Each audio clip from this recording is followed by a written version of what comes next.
Good day, everybody. Welcome to another exciting and scintillating episode of the OIG Roundtable.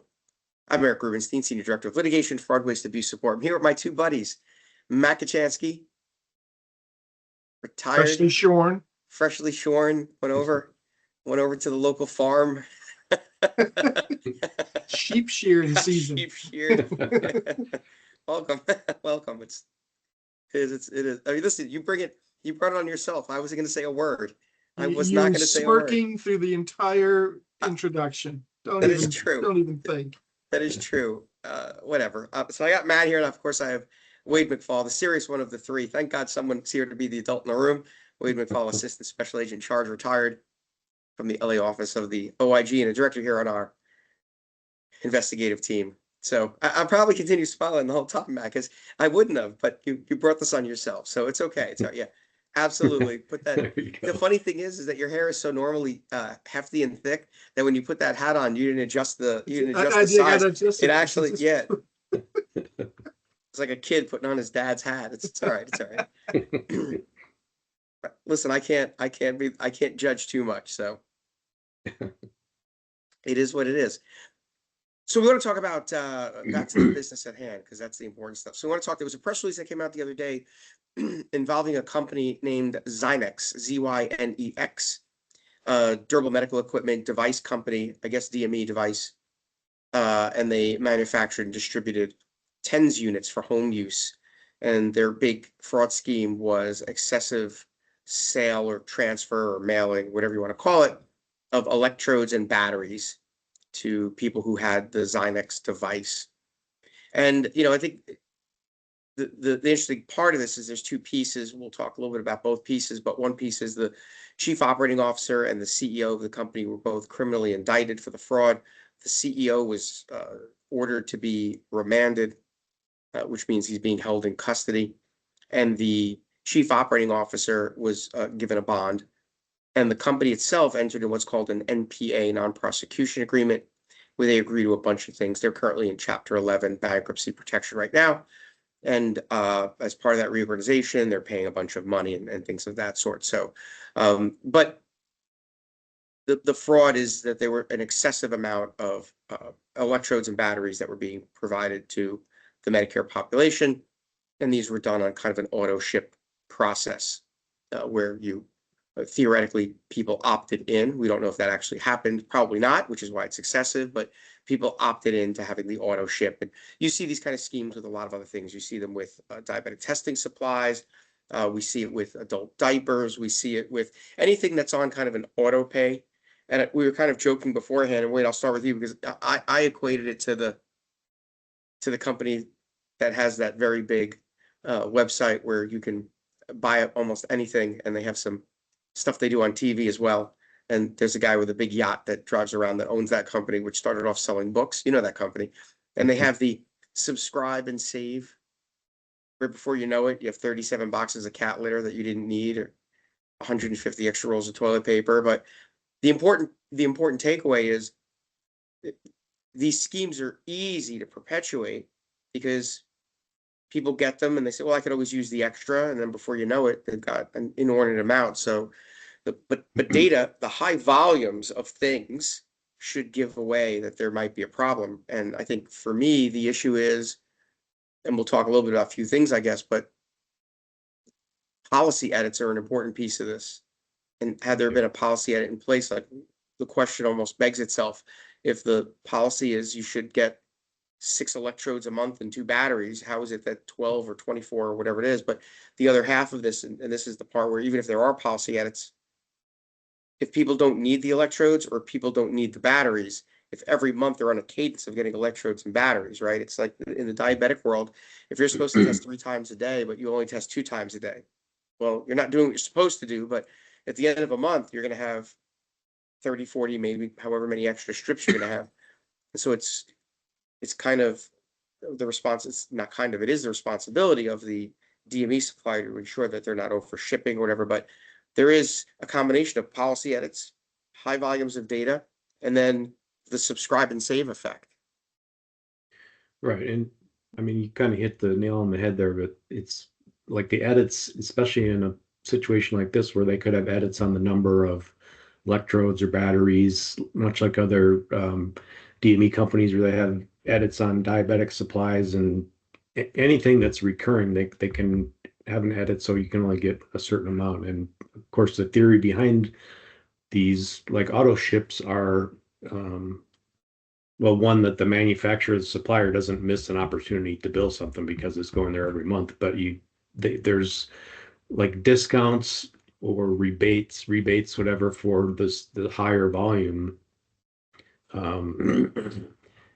So it's, you can get a lower cost per unit, but if it's in excess where the member is not using it and they're just stockpiling it in their closet, because as you say, if even if they're supposed to take use X amount of electrodes per month, or the supplies, whatever, if they don't do that, a few extra every month just keeps adding up, and the next thing you know, you have a closet full of supplies. We were talking about it earlier. It's kind of like the Costco effect, where you can get a little bit better deal by buying in volume. But if you're not going to use it, and the Costco effect maybe is a little bit different, because eventually you'll use all those paper towels. But the diabetic supplies, for example, or the electrodes, if you're getting an excess of 10 per month, and so there's 10 this month and 20, you have an excess of 100 of whatever, you're never going to get to use them because you're getting resupplied every month. It's same really with the prescription drug auto refill too. If you're supposed to take one, whatever it is, aspirin a day, and you take it most of the times, but you don't take it every single day, at the end of the month you have excess, so you're not going into your next 30 days supply. Before you know it, I have a drawer with excess stuff that I don't take it as frequently as I should. That's another thing where, if the edits are correctly placed, you might be able to avoid some of that. But it's really, again, it's just that excess, not using them as often as you should. It may be just a few extra per month, but it adds up, and next thing you know, you have a closet full of extras. One of the things that's in the regs in at least the state of New York for Medicaid is on those auto ships, they're not allowed to do that unless they contact the beneficiary first to make sure that the supplies are still needed. Right. And that's part of the edit system. Now, it's not enforced as it should, right, because it's on honor system. They just ship it. But they're vouching that they did contact the beneficiary. Right. Well, and on the Medicare side, if we're on the, like, for example, with medication, there has to be an affirmative opt-in, as they call it, for auto ship, and it's only good for 1 year. And there were a couple of cases that are very similar, not with electrodes, but in the diabetic, in the insulin pen space. There were 2 cases that involved over dispensing, as we'll call it, of these pens, where the pens were coming in boxes of 5. And I believe it was Walgreens that had the key tam filed against them, where the argument was that they couldn't dispense less than 5 because they were all in a box, and there was one package insert, and the box was contained. And so if they had to do less, they were breaking up the packaging. And could they not do it? And part of the argument the government made was you had a fiduciary responsibility to call the beneficiary to ask them at some point, do they have an oversupply or do they need more, and whatever it is. So, the auto ship feature is a good feature for people who are on a regular cadence, where they would use actually what they're getting. I mean, if you're supposed to take 1 pill a day for something and you actually are on that regimen and you do it, the system should work properly and you should always get your medicine. But people don't always do what they're supposed to do. So the question then is, at what point does the responsibility shift, right? You would think the responsibility would be at some point with the patient, like, hey, I've got too much. But the problem is that we're dealing in the Medicare space, we're dealing with an elderly population of people. Maybe they don't even know who to call because they've never really had an issue with it. They get their stuff and they have a problem. But they don't know who to call. They're 85 years old and they're, maybe not fully with it. And so that becomes a piece. So that's why I think that, the New York statute is pretty important, because it gives obviously the impetus for the onus to be on the supplier to do that. And of course, the question is going to be, how do you then go and prove that you called the patient, right? So there's got to be some sort of paper trail on the supplier side. But it doesn't absolve them of that responsibility. And so, Matt, it gets to the next piece of this, which is in this case, in the Zinix case, the chief operating officer and the CEO indicted. The company enters into what they call an NPA, non-prosecution agreement, to criminally resolve their issues and go on to some sort of corrective action plan. So there's a couple parts of this. First of all, the interesting thing is that they went after the company and they went after the principals, which, we don't see that too often. So it's interesting to see that. But of course, the question, Matt, that people will say is, well, if they were criminally looking to deal with this, why didn't the company, why is there an NPA? Why isn't there something else? And why, so there's always that, why isn't there one more thing or one more thing? So talk a little bit about what are the effects of this, right? Remember, companies aren't people, so you can't put a company in jail.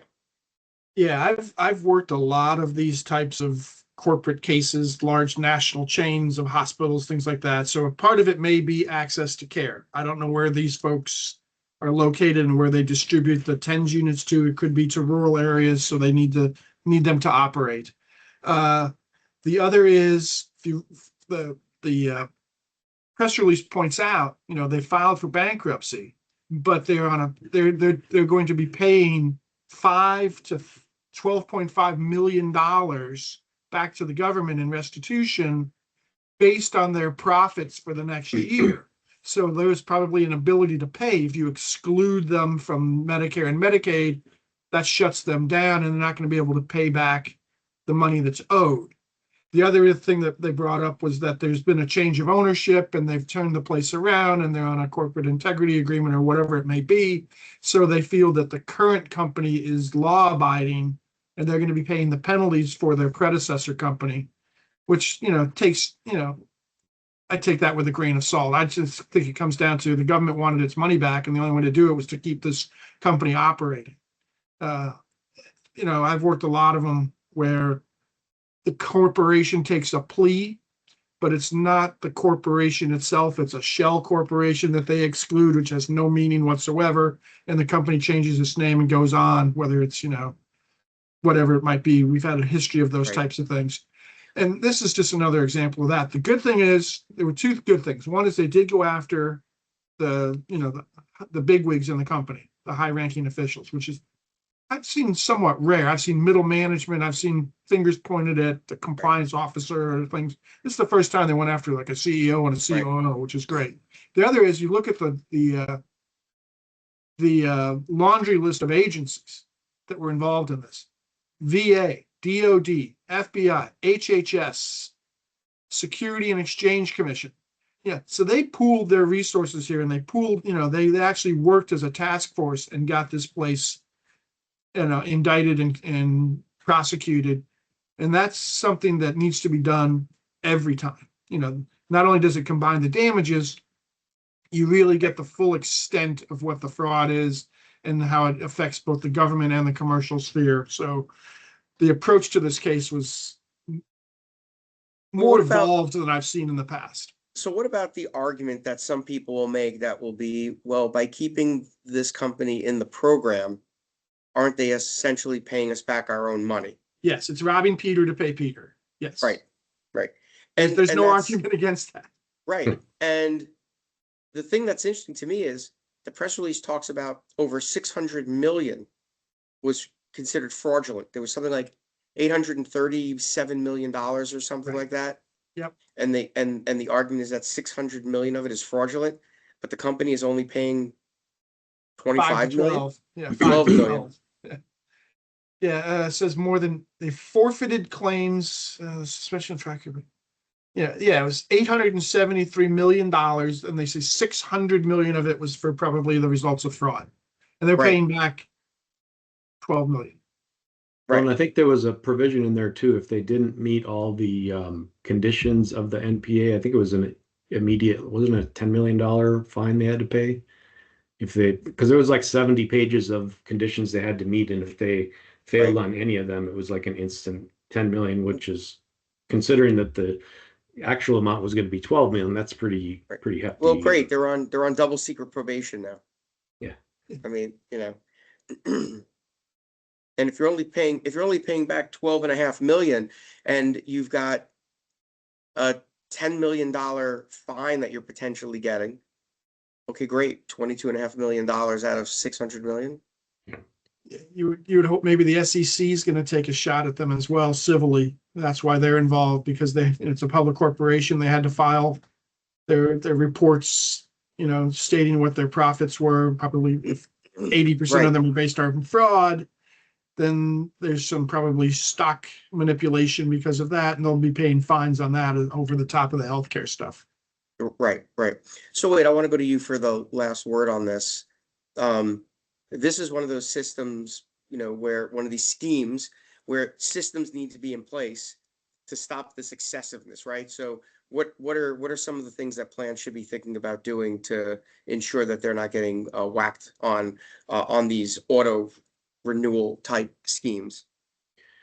Yeah, well, as we spoke about earlier, I think the amount of effort that goes into kind of tailoring and kind of tweaking the edits is well spent, because just having, if it takes a bunch of, agents, probably not agents, attorneys to work on these, edits and different, guardrails, basically, especially when you're looking at something like this, where you're talking $600 million, if you had to have a team of attorneys working, for a couple of months to get it right as far as the actual edits. I mean, it's well worth the juice is worth the squeeze in there, because of how much these edits could make a difference. And like, as you were saying, or Matt was saying, even the whole idea that they're supposed to certify that the member still doesn't have an excess of whatever the equipment is or the supply is.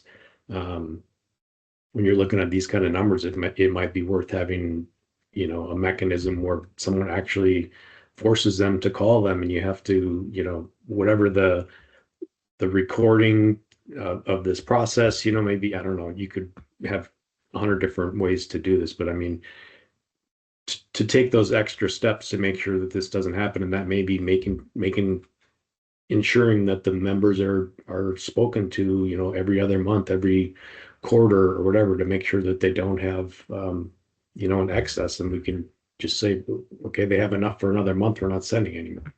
Yeah, it depends on what the supply is as well. If it's diapers and it's X number per month, and the company is billing at the max every month, no variation on it.